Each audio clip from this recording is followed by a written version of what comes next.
vavaka isika mbola tolotra ianao midera sy ny laza Andriamanitra fa mendrika anao izany.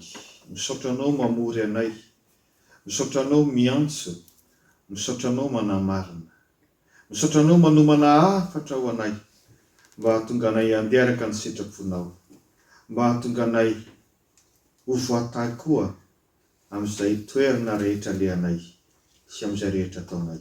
Mitenena ary ao amin'ny Jesosy Kristy zanakao favonikiana izay. Amen. Mpanjaka faharoa toko 7:10 andiny voalohany ka hatramin'ny 9 no isy ny afatry ny tompo ho antsika. Ny lohahevitra zany afatra zany dia ny hoe aza miala amin'Andriamanitra. Aza miala amin'Andriamanitra. Ity texte ity dia mitantara momba ny mpanjaka anankiray antsoina hoe Ezekia, mpanjaka teo amin'ny Israely. Raha ny marimarina kokoa dia nanjaka tany amin'ny fanjakana atsimon'ny Israely antsoina hoe Joda. Nanjaka nandritra ny 720 taona izy, nanomboka amin'ny taona 725 talohan'i Jesosy Kristy ka hatramin'ny 420 talohan'i Jesosy Kristy. Nalaza ity mpanjaka ity satria voalaza fa tsy misy to azy ny mpanjaka rehetra tao Joda. Inona ny antony? Satria nino sy natoky an'Andriamanitra izy. Ary zany no antony anamafisany eto hoe aza miala amin'Andriamanitra isika. Fahamarina voalohany, aza miala amin'Andriamanitra isika fa tsy manaranaka akory ny faharatsiana. Aza miala amin'Andriamanitra fa tsy manaranaka akory ny faharatsiana. Tsika mantsy indraindray mety matahotra hoe ny ray aman-dreniko sy ny dadabeako sy ny bebeako mpanompo sampy daholo dia za koa ve za zao tsy maintsy ho mpanompo sampy. Tsia, vao marina eto amin'ity tantara ity zany. Ny ray ny Ezekia mpanjaka dia mpanjaka koa. Aza no anarany. Izy no mpanjaka talohan'i Ezekia. Ka nanjaka tao Joda ihany io. Fa io rainy io dia tsy nino an'Andriamanitra. Eny io rainy io aza dia nitarika ny zanak'Israely hanompo sampy. Ny sampin'ireo firenena tany ivelany rehetra tonga tao dia izy koa no mampirisika sy mamela ny anompona an'izany. Nefa teotsika voavy nilazana hoe Ezekia zanany dia tena nino an'Andriamanitra. Ny mpandinika izay nandinika ny tantaran'ny Ezekia mpanjaka dia milaza fa tao amin'ny fahatanorano mihitsy no nahatonga azy niova fo nino an'Andriamanitra. Ka tsy mahagaga raha hitantsika amin'ny andinin'ny faharoa hoe vao 520 taona monja izy ka niakatra teo amin'ny fitondrana maha-mpanjaka dia efa nanao fanavaozana lehibe ara-pivavahana. Dia ny fandravana amin'ny tempon-tsampy sy ny fandravana koa izay fomba fanaon'ny mpivavaka nefa tao manana endrika fanompo-tsampy. Hitantsika ao amin'ny andinin'ny 4 zany. Inona ny dikan'izany ry havana? Tsy manaranaka ny faharatsiana. Matokia an'Andriamanitra. Tsy marina amin'ny finoanan'Andriamanitra le hoe taranaboanjo fodibonena. Hoe satria efa mpanompo sampy ny ray aman-dreniko dia za koa zany lasa mpanompo sampy. Fa raha mibebaka tokoa ianao dia raisin'Andriamanitra ary avaozin'Andriamanitra, ho afahan'Andriamanitra. Za matetika dia mba misy manontany ihany izay tsy mahalala fianakaviana fa nanino ianao tonga pastora? Zanaka pastora nga? Betsaka tokoa moa ny pastora no zanaka pastora. Fa za tsy zanaka pastora tompoko. Fa rehefa niantso amin'ny tompo dia namaly niantso aho dia tonga pastora na dia tsy zanaka pastora azy. Azay no afatra ho antsika ankizy sy tanora. Rehefa mamaly ny antson'Andriamanitra ianao dia tsy misy mahasakana an'izany. Ninona iverin'ny olona fa hoe ozona natao anao? Tadio ny tenin'i Jesosy Kristy. Raha ny zanaka no afaka anareo dia ho afaka tokoa ianareo. Ka zay no afatra. Matokia fa tsy manaranaka ny faharatsiana. Rehefa mamaky ny tantara ny fifohazam-panatany Madagasikara ianao, ny ankabeazan'ireo atao hoe ray aman-dreny ny tompy izay nanangana an'izany tompy izany mpanompo sampy. Fa rehefa nibebaka ary nandoro ny ody dia niraisin'Andriamanitra. Tonga nitondra fifohazam-panahy lehibe teo amin'ny tantaran'i Madagasikara. Inona no fahamarinana faharoa?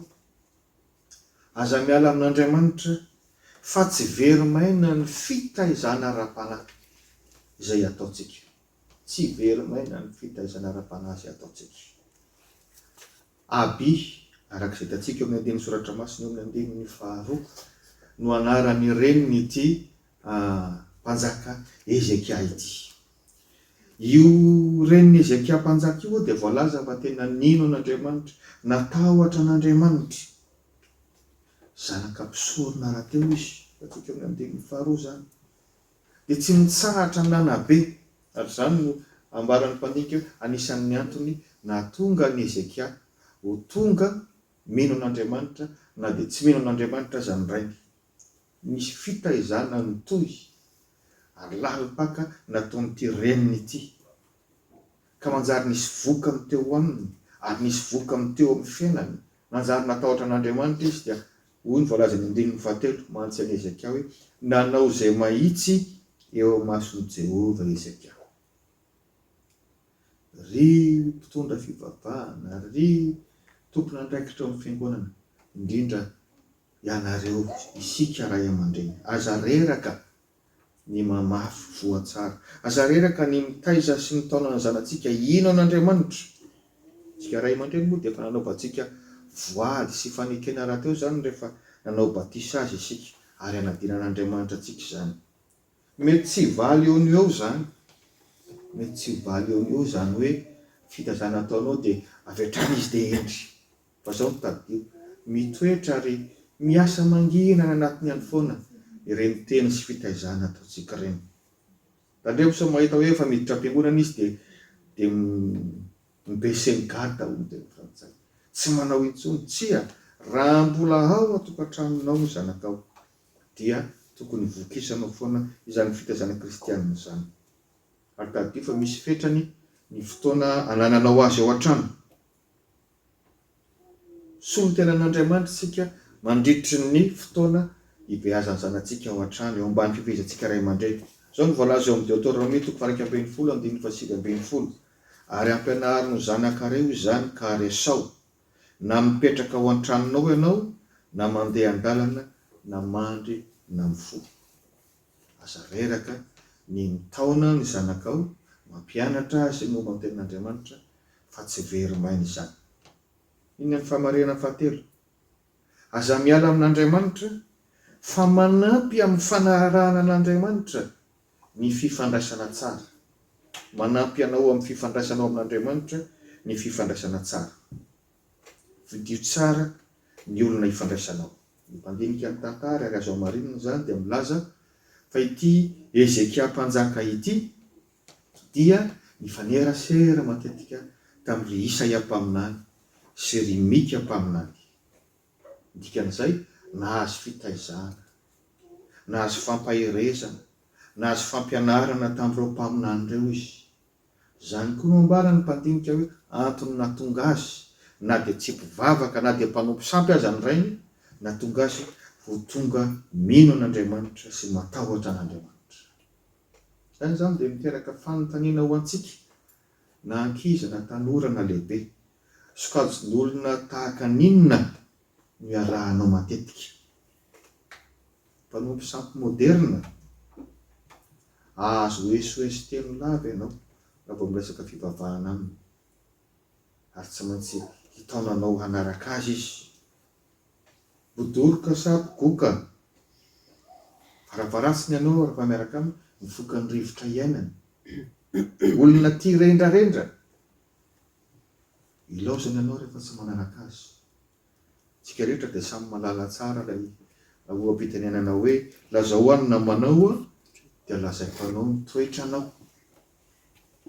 Zay ilay izy. Ceux qui se ressemblent s'assemblent. Ka antanio tsara ihany ny tenanao fa aza manao hoe ny anay efa fihavanana efa ela be. Iza ny olona miaraka aminao matetika? Dikan'izay miray fomba aminy ianao. Zay ny fanaonao. Jesosy Kristy izay niantso antsika hianaradia azy dia efa milaza hoe izay mino ahy ny asa ataoko no ataony koa. Izany hoe izay fanaontsika no hamantarana hoe kristianintsika sa tsia. Fahaefatra sady farany, aza miala amin'Andriamanitra fa hery lehibe amin'izay ataontsika ny finoanan'Andriamanitra. Hery lehibe amin'izay ataontsika ny finoanan'Andriamanitra. Ny finoany Ezeka an'Andriamanitra dia nahatonga azy ho tanora dia tia mandray andraikitra. Izany masina indray isika tanora mbola mijerijery, mbola matahotra raha mbola tanora. Aloha ataon'ireo olon-dehibe ireo. Vao raika amby 20 taona fotsiny hoy ny tantara. Ity Ezeka mpanjaka ity dia efa nazotona tao amin'ny ray, tao an-dapa, tahaka ny hoe efa nianadrara.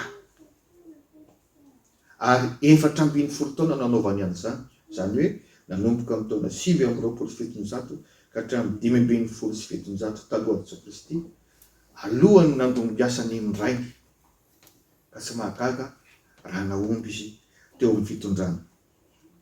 Hitantsika amin'ny andinin'ny faharoa, vao 520 taona monja izy dia efa nanaiky sy nijoro nandray andraikitra amin'ny mahampanjaka mitondra ny Joda na ny fanjakana atsimo tany Israely izany. Ary voalaza fa navita zavatra lehibe indrindra tamin'ny fanitsim-pivavahana raha izany no azo ilazana azy, satria tena nandrava ny sampy ary nanova izay fomba ratsy toa lasa fomba tsampy amin'ny fomba fivavahana amin'Andriamanitra.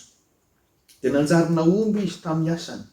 Izay no ilazana amintsika hoe hery lehibe amin'izay ataontsika rehefa mahana finoanan'Andriamanitra tsika. Hoy ny andinin'ny fahafito milaza an'izany. Ary Jehova nomba azy, mantsy Ezeka io, ka dia nambinina tamin'izay nalehany rehetra izy.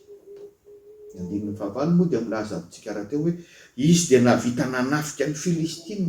Ny Filistina izany ny firenena matanjaka tamin'izany. Hatrany a Gaza noho ny finoanan'Andriamanitra. Tsotra ny hafatra, ry tanora, rehefa tena mibebaka ianao ka manolo tena an'Andriamanitra, matoky fa momba anao koa Andriamanitra. Efa nomeny fanahy mahery isika fa tsy fanahosa.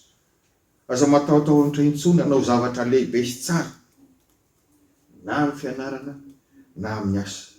Aza miandro be taona na ho be traikefa fa tsy hanana traikefa ianao raha tsy manomboka. Sady izany matoky an'Andriamanitra.